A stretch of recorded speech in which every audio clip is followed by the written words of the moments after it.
commission, and I'm going to be using both my Cricut and my Silhouette. So I have got to make a card that's got a rainbow and then a cross underneath it. Cool to do a project using both machines.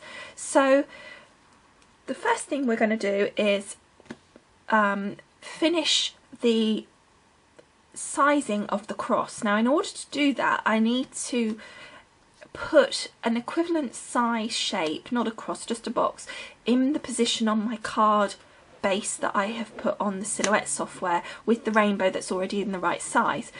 And then I can work out what size I need to change the cross to. So I've got, as you can see, my cross here on the Gypsy, and this cross is from Indie Art. And what I did, if I just click on that one, is that I took the dimensions, I put it to a set width of 3 inches and then noted that it was 3.96 high in actual measurements. So then I took that and I created a box on my Silhouette software that was precisely these dimensions, so 3 across by 3.96. Once I had done that and set that size, I then went back into the part on the Silhouette where you set the sizing, and I locked the ratio. This will then allow me to move these, but it will stay proportionate. It won't allow me to change the proportions. So as I change this box to be the correct size to fit here, I will know that if I put in 2.75 for the height, that on my Gypsy, that the width will be correct also on my Gypsy. Well, that's the theory anyway. So let's put this box in position and let's take this across. We're going to go into scale, and so I'm going to try it as 2.75 because it's at 2.76 right now, so I'm just going to change it to 2.75. And the ratio is locked, so it's changing that. So then we apply. So we've got 2.75 high, and that makes it 2.085 across. So now let's take that and put that into the Gypsy. So if we look here, whoops, sorry, it's a bit wobbly. I'm going to take the height, which was 2.75, and type in 2.75. Okay, and what I'm hoping is that it will be the 2.086, which it is effectively, because it's rounded it up to 2.09 because it doesn't have the extra decimal point that the Silhouette does. So that has worked out perfect. So that's the size that I know that I need for my cross on here. So I've done the Indie Art, as I said, and I've got the cross here, which is the blackout feature, and then I've got the actual original cross, so I'm going to put that to 2.75 also. It was obviously, if I cut this out like that, all I'd have is pieces, like strips, because it would cut all those red lines, so it would be just like strips of the rainbow, which is fine. But what it means is that you're going to have lots of thin pieces but nothing to stick them onto. What I needed to do was basically make the outline shape so that I had one without all the little strips cut into it. So what we do to do that is we go into the feature up here, which is open the trace window. So it is this box up here with the little blue in it. So I click on that, and up the top here, trace area, so we click on that, and then we just draw a box using our mouse as before, selecting our trace area, making sure that it's completely covering the element that we want, and it appears to change colour from red to yellow, so it does change colour. But the one I know I definitely want is this one, trace outer edge. So I'm going to click on that, and then you think, oh, it hasn't done anything, but if you then grab, you end up with this piece, so it's just traced the outer edge, so all these elements could then easily be adhered to that. If you were going to want to do these cuts all different colours, as a rainbow would be, then you need to separate each of these elements and cut them and put them in different places on the page, on the mat here, so that you can cut them in different coloured card. However, what I want to do is actually cut this out on white and use paints or pro markers to colour it in. And we are ready to cut on this one as well. So I'm going to actually cut this on the Imagine, even though I have designed it on the expression part of my Gypsy. Now what will happen is you need to make sure that you follow the arrow when you line up your paper. So what I do always is I put down my mat and I put the arrow in the same direction as it's showing on the Gypsy screen. So in this case it's pointing off to the left. If you're on the Imagine screen, it's pointing upwards. So long as you align the arrow correctly, you can't really go wrong with positioning your paper. Okay, so here we are with our silhouette mat, and I think you can just see the rainbow there. So we need to pull that off. Our pieces of the rainbow, which have cut out beautifully, and we're going to colour those in a minute, so just put those up there for the moment. And then we've got my Cricut mat, which was cut on the Imagine. So we're just going to pull that off. Okay, so there's my cross, and we've got my blackout piece. They look fabulous. So we're going to use, I think, some of my tacky glue and just put tiny little bits on. Now you could use your glue pen, but I'm not sure with the card that it's going to be quite strong enough. So just a small amount so it doesn't hopefully leak too much over very carefully. Pop a small amount of glue on the other side, but we'll sort that out in a minute. Okay, so here's that piece. I've already taken a piece of this pearl card, and as you can see it's got a beautiful gold pearlescence to it, and I've cut it to make a 5 3/4 square card. So obviously that would be 5 3/4 twice, whatever that is, across, and then folded in half. A plain background would really be better, and it marries in with the cross, and I just thought it would work better. Markers, which as you guys know I have quite a few, and I'm going to choose out some lovely rainbow colours. So the way I always remember my rainbow colours order is a little rhyme that I was taught at school, which is Richard of York gave battle in vain. So Richard of orange, York yellow, gave green, etc, etc. Got the Pro Marker Poppy, and I'm going to grab hold of the piece of rainbow using my tweezers because I don't really want them the colour all over my finger.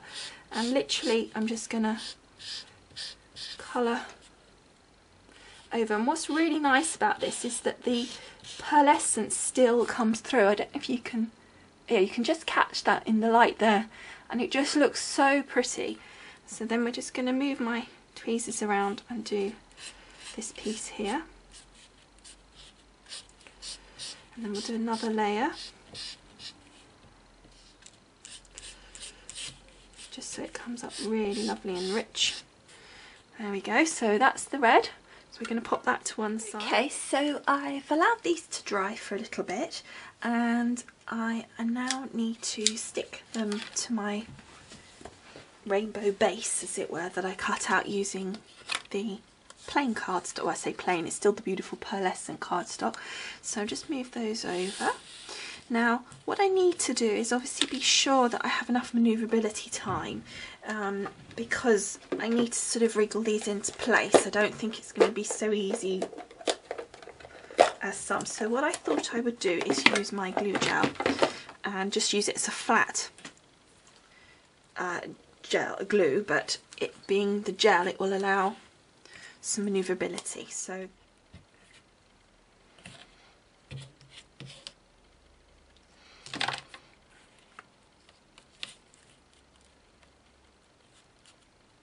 now I just want to be sure that I've got glue gel on all of this, so I'm just spreading it out with my finger. Yuck. So I'm going to start with the purple. and blue.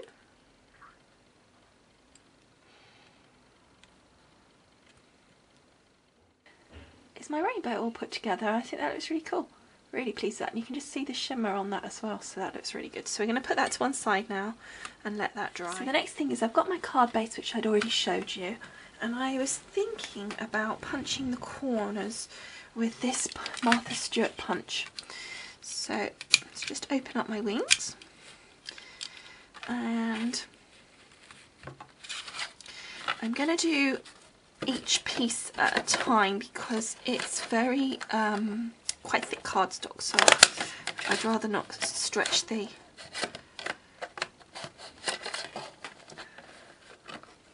so you just line it up on each of the wings nice and easy and give it a squeeze.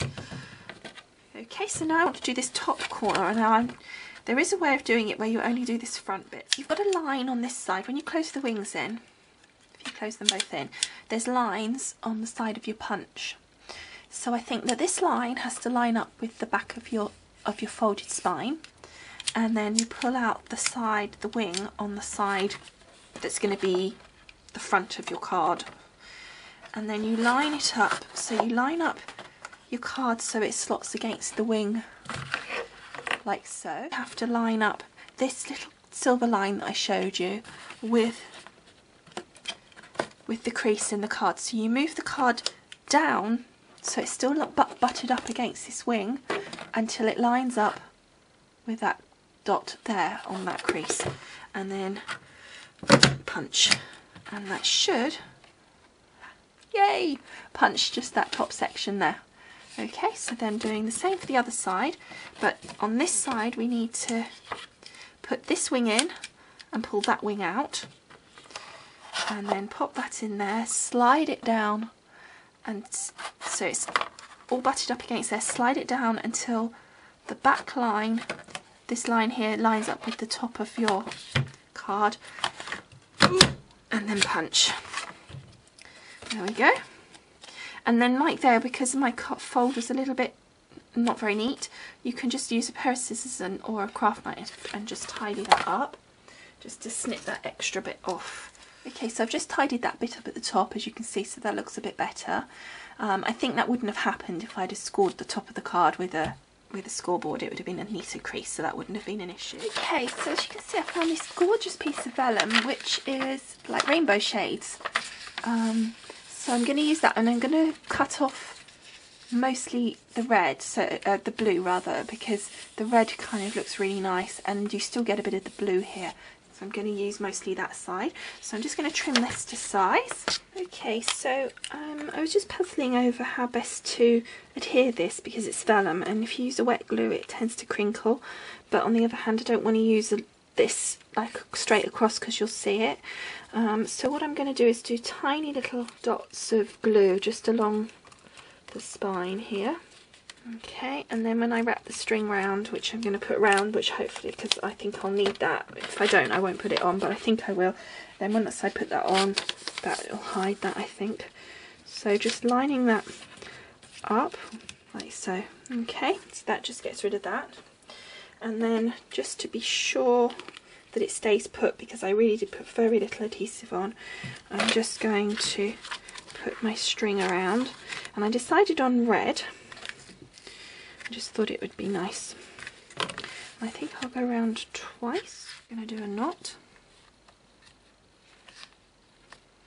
like so, and then if you wanted to you could do a little bow. I'm not sure if I do or not. Let's have a look.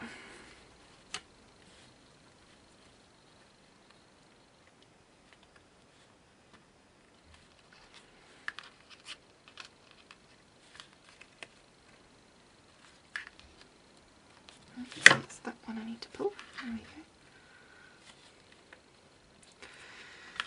So that's a nice tight bow, and then just snip any excess off, which is that one. There we go. Okay, so what I've decided to do is actually not use this cross as I said originally. I'm actually going to 3D this up onto the one that I've got here, so I'm going to have to use my glue gel. Okay, then let's take this piece and pop it down.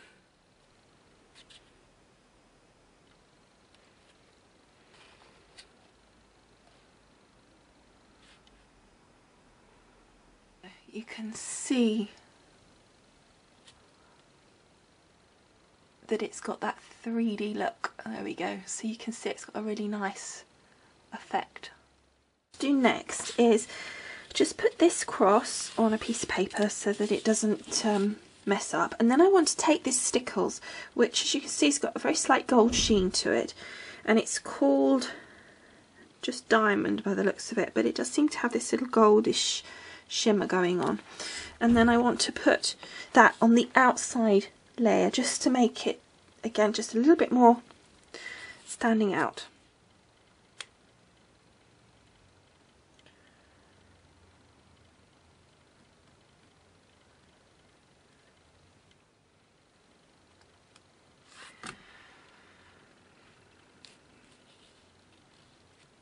Okay, so there's that bit finished. Okay, so the next thing that I want to do is just do my sentiment. Well, it's not really a sentiment, it's actually a reading. Use my Xyron Design Runner.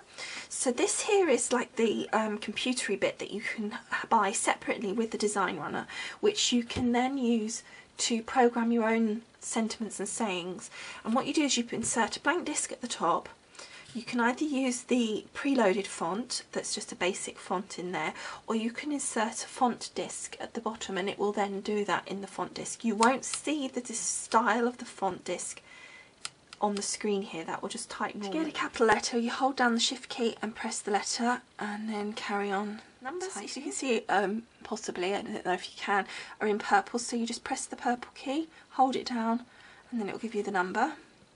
And then we want V, and then we want a number again. Now that's at 100%, so I don't know what size that's going to come out at on the, I've used engraved font, so I'm going to save it, and you just press this green button here, and then I'm going to try it and see how it comes out. Okay. And then it blanks it away, so you have to retype it if it doesn't work for you. So then you take the blank disc out the top. Okay, so obviously you're looking at it from the top, so I'll just turn it here, and you just pop the blank disc in there, and you have the writing on the outside of all the discs so you know which way it goes round. And then we can turn it on, and to do that use the power key at the top here. You can see here these are the things that I've already loaded in, so I'm going to press the little arrow keys here and it'll take me across so I can see these are ones I've already done. Now you can delete them, I haven't actually got round to it. And there's the one I just did. And there you can see it showing you in the actual writing, but it also gives you it in a bit smaller because sometimes you can't always read that bit. That's the one we want. Now I'm just going to do a quick test run, so I'm not going to bother about straight lines, etc. Now this isn't actually a scrap of paper, but it's good enough. So I'm going to go from left to right, and you just hold down the green button. And as you can see, that is massive. Much bigger than I need it to be for my card. So then all I'm going to do is I'm going to go take the disc out again, redo what I did before, and put it in at the 50%, which on here you just press this button here till it gets down to the 50%. Okay, and on that and it works fine. So I'm now going to use it with my ruler to make sure I get a nice straight line, and that comes in with the accessory kit. So then we're just going to pop this, and it kind of locks on, so it slides across. It's got like a groove and you can lock it on, and then just hold my button down and off we go. Perfect. Okay, so then I'm going to cut that out, and this is self-adhesive paper, so that's going to be great on the top of my vellum that I've put in the card. Okay, so as you can see I've cut that out, and I've put the same punch from all four corners just to give it sort of like a matching kind of look, and then we're going to stick that down in there.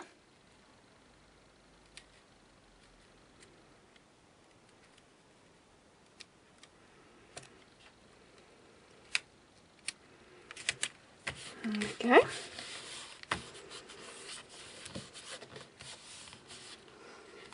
Perfect. So that's the inside done. Got our rainbow, which I'm just going to get my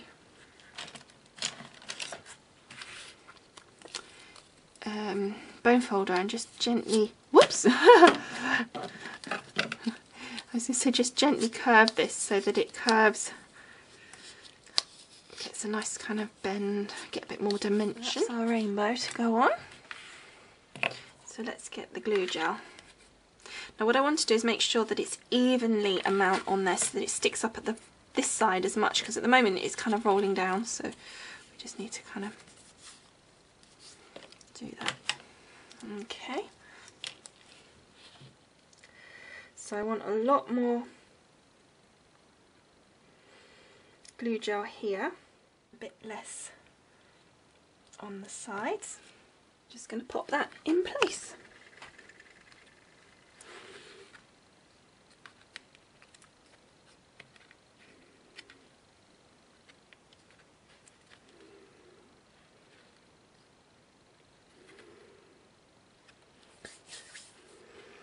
Okay, so there's our rainbow down.